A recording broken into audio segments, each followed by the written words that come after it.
Ladies and gentlemen, can I please ask you to take your seats? Thank you. I'm very pleased to invite our next speaker and also to share the information that he is kind of part of ArcelorMittal family. You can find some information about him and his family inside the cases you just received yesterday. They are planning a next trip around the world on the Schuman's family, and their sailboat was using 100% ArcelorMittal steel. And all of the steel was made into our plants, and this also strengthens the tuning between the group's principals and the family, and both based in leadership, quality, and sustainability. To talk about how to transform strategy in action, which I think it's a very important issue because we've been discussing strategy since yesterday, I would like to invite Mr. David Schuman to speak for us about how to transform a strategy in action. David, please. Hello, hello. It is morning. Good morning. First, I would like to start and maybe give you a little bit of a glimpse of what it's like on a hard day for us at our office. Maybe we'll have a little bit of a feeling of what it's like for us. Please, the lights.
Yes, it's a bit hard. One of the reasons why our boats are made of steel. Let me share with you a little bit about who we are. Many of you may not have heard the Sherman family. We were the first South American family to ever circumnavigate, sailed around the world. And the first one to do it twice, and will be the first one now to do it the third time in February. It's a little bit about our expeditions. The first expedition took us 10 years to complete. I was basically raised on a sailboat around the world in 56 different countries. We did a second around the world trip, which took two and a half years, and we are about to do our third one. So my father used to be a businessman. I keep saying that, and he always tells me off. He goes, "I'm still a businessman, my son. I never gave up being a businessman." He's just more of a sailor now. But he was a very successful financial advisor for big companies in the south of Brazil. My mother was a teacher, and they had a dream. And how did the amazing thing when you look at these images of storms and things like that is you probably think that these people have been sailors, all their lives. They come from a sailing family and so forth. But the truth is very far from that. My father and mother fell in love with sailing when they were 25 years old. They had never entered a sailboat before. I always tell a joke that I am kind of the catalyst in my family's decisions, and not always in a positive way, because I was 8 months old when they decided to take a holiday from me. So there you go. I was crying a lot, very probably a pain in the butt kid. And they gave me to my grandmother and said, "Stay with him. We're going for a holiday." And they took off to St. Thomas in the Caribbean for a 1-week holiday trip. And they were just starting their lives, their professional lives. My father had just recently graduated. My mother was just opening her English school and so forth. And my father always tells this story with a glimmer in his eye, because when he was landing in St. Thomas, he looked out the window and he saw that blue ocean, the green mountains, the beach, and it was something that already captivated him, kind of made him dream.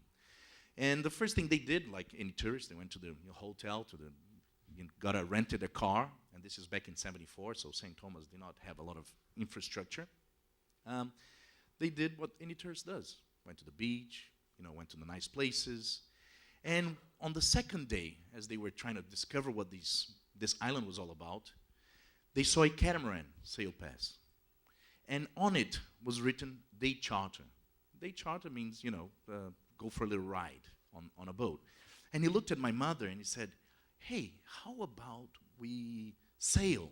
We go for a day charter. And he looked at her. She did not answer. And when he looked at her, her eyes were sparkling. My mother is originally from Rio, from Ipanema. And she told my father, I used to sit in Pedra do Arpoador in Rio and look out at the ocean and look at those sailboats come and go, and I never had the opportunity to sail. This is like a dream for me. And he said, well, dream for you, an adventure. Let's go and ask what it's like. So the boat came into the harbor. They went out to the people and said, can you take us out sailing? And they said, well, actually, we go out for the day. It's the end of the day. You can come tomorrow, and we'll take you out sailing. So my father said, can we make a reservation? Can you put a name there? He goes, no, don't worry. It's low season. Get here by 10 o'clock, and we'll take you out. So obviously, the two of them got out of there, and they start talking about this. Sailing, what's all this? What's this about? And my father said, Eloisa, that's the name of my mother, said, Eloisa, I think we have to step into the boat with the right foot. They say that makes it a good experience and maybe brings luck. And they start talking about seasickness. Are we going to get seasick? How is this going to be? So, as a good disciplined person my father is, he turned around to my mother and said, so we don't miss a spot, we're so excited to go, why don't we arrive at 7 o'clock in the morning? So there they are at 7 o'clock with their backpacks on, arriving on the wharf with the boat tied up. And whoever has been to the Caribbean knows that Caribbean rhythm, everything starts after, 9:30, 10 o'clock. Not even the baker's awake at 7. So there they were, waiting and waiting and waiting. By 9:30, the first person arrived on the boat. And they said, have you been waiting for a long time? My father said, no, we just got here. So there they were. Obviously, they were the first ones in. They walked into this catamaran. And the catamaran started, other people came on board. The catamaran started powering with the motor out, to the harbor. And they looked at each other and said, oh, this is kind of boring. There's no sails. And I thought this thing was meant to glide on the water and so forth. And as they was discussing this, all of a sudden the sails went up. The engine was turned off, and the boat started gliding magically just with the wind. And the sound of the waves, beating on the hull, the sound of the wind on the sails, it was kind of like, a mermaid singing, because it totally captivated the two of them. That day was perfect. They sailed, and they looked at each other and said, how come we never put our foot on a sailboat before? And this is especially true, being that we come from an island called Florianópolis in the south of Brazil, which is surrounded, obviously, by an ocean, and it's got 32 beaches, and they had never been on a sailboat.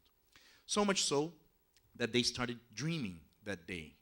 In the end of the day, while they were in the hotel, on the balcony, looking at all the boats sailing in and out, my father looked at my mother and said, one day, we're going to sail into this harbor with our own boat. And that was a very bold, statement, being that he had no idea what sailing was like, being that he used to get seasick on a hammock. It's pretty amazing. The first thing they did, and we call this the awakening, is they decided to change their lives so that the dream could come true. So first thing, we used to be normal at that time still, as a family. My father used to have a tie, suit every day into the office. My mother with the English school. The first thing they did was move the whole family out of an apartment in downtown into a beach 14 kilometers away from downtown, which was a fisherman's village. Everybody thought my father had totally lost it. What are you doing? 14 kilometers away in 1974, 1975 was very far away. Cars weren't as great and roads weren't as great as they are now. And people just thought they really had lost it. But why did they do this? They did this because with this, the learning would happen. We would be close to the element that we wanted to live, close to. That's my first few years on the boat. That's how I started. And with the fishermen, they would learn about the ocean. They would learn about the weather, and obviously they learn how to fish. So it was, being close to the element, being close to people that lived on the ocean. And it was really interesting because the first sailboat they bought was a boat with no power, no motor, no cabin. It was just a sailboat. It's called a Lightning class boat. And this is it right here. And I love this picture right here because it shows how much my father knew about sailing. You know, he's scratching his head with a boat full sails on the beach, going, how does this work, you know? And a 15-year-old boy started teaching them how to sail. And it was total panic in the beginning. You know, the boat used to heel because catamaran, who knows boats? Catamarans don't heel. They don't, you know. And this boat used to heel and turn over. And my parents thought they were going to die. I mean, this was totally catastrophic. It wasn't the Caribbean vacation at all. So they decided that they had to learn this better. And one day, a friend of my father's came in, you know, and my father had shared only with a few friends about his dream to one day maybe take his family to see the world on board a sailboat. So when his friend arrived and saw him with this, you know, beautiful life jacket right there, that's him with his life jacket around the belly, you know, it's really funny, not a sailor's life jacket at all. He asked him, Wilfredo, that's my father's name, are you sure you're going to learn enough doing this to take your family around the world? And my father asked, but what am I doing wrong? Is this wrong? And he goes, no, you're going to learn, but it's going to take a long time for you to learn this way. I think you need to speed up your learning process. You should, you know, participate, and you should become part of regattas, of races, sailboat races. And my father said, well, that's interesting. How does that work? And so the guy started, you know, putting buoys and explaining on a map. And my father looked very confused, and my mother next to him going, how does this work? And the guy said, you know, the best thing is for you to put this in practice. Why don't you come on Sunday for a race? We're going to have a race. Come, bring your boat, and let's, you know, give it a try. And it was like a challenge. And he said, definitely, I'm going to be there with my wife and on my boat, So there they go, Sunday. The race starts, and obviously they are chaos. You know, they don't know half of the things they're doing. And it was a really, really shameful moment because the first place passed 9 times them. Just like in Formula 1 when the guy's slow, you know, 9 times. And on the boat, we have a moving part called the boom in English, and in Portuguese called retranca. And in English, we have a part of the that holds the boom down, and what happens is when the boat has wind coming from behind, the boom goes up, okay? That makes the boat very unstable and slows down the boat. So you have to pull the boom down. You have an equipment that pulls the boom down, makes the sails straight, and makes it go fast. In Portuguese, this piece of equipment is called burro, which means donkey.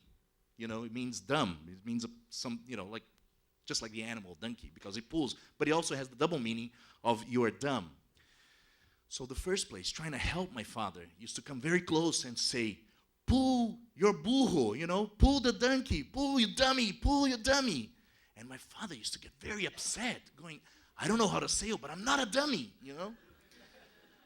So obviously when he arrived back after the race, he went over to the first place and said, look, I'm not that stupid, you know, I'm not dumb. He said, no, that's the piece of equipment that you should be pulling to be faster. And that was the beginning of it all. That's how we started our sailing career, our sailing life. And the one thing that's very important is that my parents, when I was starting to crawl, and I remember, you know, my parents have pictures and they show us pictures of those moments, and I was crawling on top of all the charts and maps, and then, you know, nobody had done this before in Brazil, little less in South America, and so you're starting something totally new. He looked at me, and my mother looked at me, and they said, you know something? We got to set a date. Without a date, things don't happen. You know, you always keep pushing it forward, and you actually don't get things happening. So when David is 10 years old, we'll leave to go around the world on our boat. So we have to have this plan, set up this plan to leave when David is 10. As I said, I am a catalyst. See? I'm always there. You know, the moments are always there. I have the other 2 brothers. I love them. But I am the catalyst moment there. So much so that we decided as a family to, you know, to go into this. Obviously, I knew when I was growing up. I know now that I didn't decide anything. You know, I was growing up. I was 5, 6, 7, 8, 9, 10 years old. But my father and mother were very smart. They actually made us part of something. You know, so they would always include us in their plans. They weren't going, oh, no, you don't know anything. Like, no, come here. This is what we're doing, so forth. So as we started these 10 years together planning and dreaming, you know, to go around the world, it became part of us. And something very interesting happened. When the date started coming close for our departure, my parents finally decided to look into a calendar. Well, sailors never leave for a big, for a big departure or for crossing the oceans or so forth on a Friday. They're very superstitious, never on a Friday. My birthday is on the 13th. And it was a Friday the 13th when the date came up. Obviously, my parents said, look, let's not push it, right? Let's push at least one day so we are not pushing our luck. So in 1984, on the 14th of April, we departed with the goal to go around the world for 2 years. That was our goal. 2 years around the world. We did not know if we were going to handle living with each other, I mean, you imagine, for you to have an idea what it's like to put your family on a sailboat, on the small space, living 24 hours, 364 days together. Do this, those of you who have sons and wives and girlfriends and so forth. Lock yourselves in your house. No, lock yourselves in a room in a house.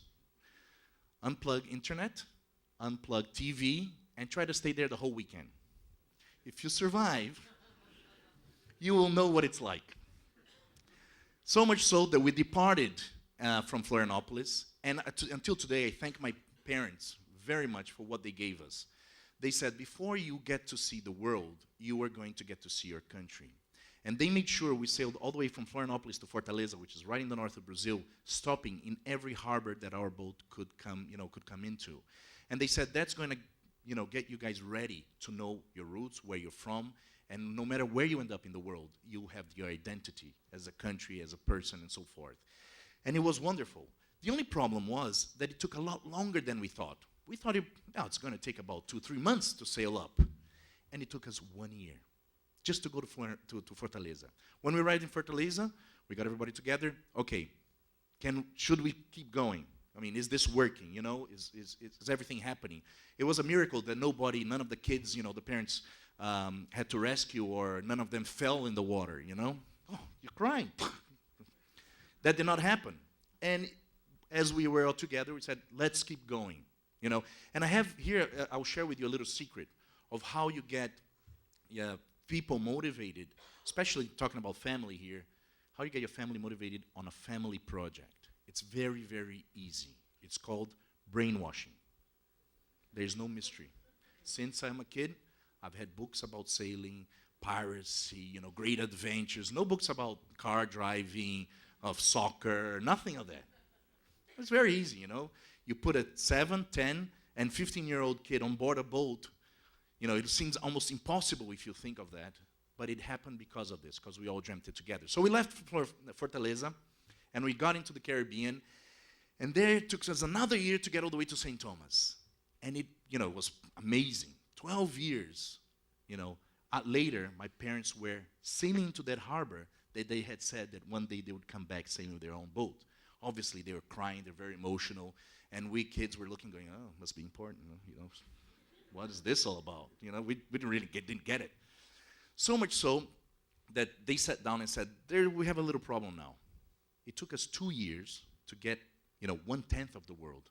It's going to take a lot longer to keep going. And my father and mother had planned financially to only not work for 2 years. So as a good economist, my father said, okay, we got to make a new business, and we got to live off the ocean, on the ocean. So what did we do? We became a charter boat. So business friends of my father, they used to call him up and say, where are you in the world now? Oh, I'm in such island. Oh, I wish I could come and see you. And my father said, come and visit. Be with us for a week. And goes, no, I'm not going to help you do this crazy idea of spending all your money doing this crazy thing. So my father turned around and said, well, instead of just coming and spending a week, why don't you pay for it and stay a week? And then all of them seemed very comfortable with that. And that's when we opened a company called Paying Friends. The friends used to come, pay for a week, and we kept going. It was a very efficient company. We used to work only 3 months and have enough money to keep going without working for the rest of the year. And so much so that we kept going. The sons, we started coming, the trip extended itself, and we decided to study on land as we came of age for university. My elder brother in the United States decided to stay and study business administration, which was quite hilarious for my father. He said, I'll show him the world, and he becomes a businessman. This is wonderful. After 6 years on board, I departed the boat in New Zealand to do film school. That's where I decided to stay. And my younger brother kept going. He was a bit too young, so he kept going. And when he got back, he had spent more time living on a sailboat than on land, because the expedition took 10 years to complete. They sailed around the world for 10 years. And it's quite an amazing feat, to be able to live the dream and live it for such a long time. So it was very interesting when I was in New Zealand and my father called me up and said, David, we are going to go now back home. We decided this is the time, it's 10 years. We are in South Africa, we're going to cross the Atlantic, and we're going to arrive back in Brazil. And we would like you to come on board and sail with us across the Atlantic. Lots of families get together for weddings, for baptisms and things like that. My family, we really love each other. We want to spend 30 days looking at each other's face in a small space. That's how much we love each other. So I said, okay, I will definitely come on board. I mean, it's going to be exciting. How many days? 20, 30 days? He goes, well, actually, you should ask your boss for 2 months holiday. I said, that's what happens when you spend 10 years sailing out of the market. You know, no idea. You don't get 2 months holidays. So he goes, no, because we have to get the boat ready before, and then we're going to arrive in Brazil. You never know what the wind's going to happen. So I went to my boss. I was already graduated, and I was directing a television program in New Zealand for TV3. And I told my boss I would like 2 months vacation. Obviously, he left. I would like 2 months vacation too. That's what he told me. And I said, look, please understand, my family is not normal, and this is a big event. They definitely, have different ideas, and I was very lucky that this happened in New Zealand, because New Zealand is a very sailing and adventurous country. So I was able to put my case to them and to him, and he finally said, okay, you take 2 months, but the next 2 years you have no more holidays. I said, okay, no problem. So I came on board, and it was very interesting because my parents started talking about a new expedition. And I thought, these guys really went crazy now, They have spent 10 years going around the world, living their dream. I mean, how many of us can say that we have lived our dream? And they're starting talking about new dream? This is crazy talk. So I didn't really listen to that. We crossed the Atlantic. We came back to Brazil. That's when we became household names in Brazil. We were cover of Veja magazine, which is the equivalent of Time magazine here in Brazil. We were in a very, very popular TV show, a couple of them. And Brazilians discovered that there was this Brazilian family doing this crazy, world travel. And I only stayed for 2-3 weeks. I had to run back to my job. And when I was back in New Zealand, about 6 months, later, it was an amazing event back here in Brazil happening. I got a call from my father at 3 o'clock in the morning. And I'm a very, very optimistic guy. But calls at 3 o'clock in the morning, it's not good news, especially when your father's on the other side of the line. So I answered the phone and said, what happened? Who died? He goes, what do you mean? I said, it's 3 o'clock in the morning here in New Zealand. And he goes, oh, yeah, right, the time zone. The guy went around the world for 10 years and forgot about the time zone in 6 months? Something's wrong. So I kept listening, And he goes, and I could see he was excited, so it wasn't bad news. And he was saying, no, we decided we're going to redo Magellan's expedition, the first expedition that will go around the world. We're going to redo his route. Nobody's ever done that before. And my mother was behind him, very excited and all that. And I said, oh, this is interesting news to give me at 3 in the morning. So he kept going, and then I understood why he called me at 3 in the morning. Because in the end of the conversation, he goes, and we would like you to come with us. If you want to hire anybody that there is a slim chance you won't get, call them at 3 in the morning. They'll say yes to anything to hang up the phone. And that's what I did. I said, oh, okay, sure, yeah. Hang up the phone. Woke up in the morning going, wow, I had a weird dream last night. I was going to give up my life in New Zealand to go back into a little boat with my parents and go around the world. But jokes apart, that's what happened. They were so excited they could not hold it inside them, and they called me up. So the first thing we did is I then called them the next day and said, who's going on board? Who's going with us? And they said, oh, your older brother can't go. He just opened a company. He can't go with us. Your younger brother, my younger brother is five-time world champion windsurfer. And he was just starting his career as a windsurfer. He said, oh, he can't go. He's representing Brazil in all these competitions. So I said, oh, so it's just me. He said, yeah, it's just you. And my sister at the time, we had an adopted sister. And I said, well, that's not enough. We need a crew. We should do different things on this expedition. There's something called the internet coming up. Imagine if we could broadcast this to the world and so forth. Well, that's when we started a real plan. Like the first time, they planned it, and it was a very good plan. They just, I think, miscalculated the time that it would take to go around the world. But okay, plans are made to be changed as long as you keep your goal and you keep your focus to where is the final destination. So the first thing we did is, okay, what worked and what did not work. So we did an analysis, really detailed analysis. What had worked, where were our faults, and really brought up an x-ray of the previous 10 years and to try not to make the mistakes on the second around the world trip, even though the second one had a whole new set of challenges because we had never had people outside the family working with us within the boat in 24 hours, 365 days in a small space. So the first thing we do when we get our crew members together is we establish a goal that is collaborative. So this is very important, you know, the objective that we see, and we make sure that every crew member knows exactly what's going on.